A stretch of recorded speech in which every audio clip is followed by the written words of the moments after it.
আজকে আমাদের দুপুরের মেনুতে কি কি আছে দেখো। খুব পচা মেনু হয়েছে আজকেও, জঘন্য বাজে একটা রান্না বান্না হয়েছে। এখানে রয়েছে যে গরম গরম ভাত, আর এখানে হয়েছে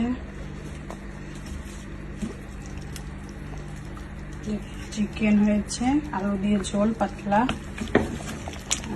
এইমাত্রই বন্ধ করলাম। একটা গোটা পেঁয়াজ দেওয়া হয়েছে, পাতলা ঝোল করেছি চিকেনের।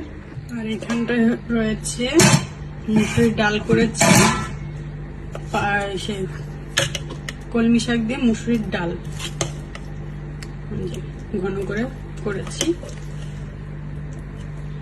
আর রয়েছে ফল স্যালাড রয়েছে, এখানে রয়েছে 1 বালতি টক দই। আজকে আমাদের দুপুরের মেনু হচ্ছে এতটুকুই। বাই।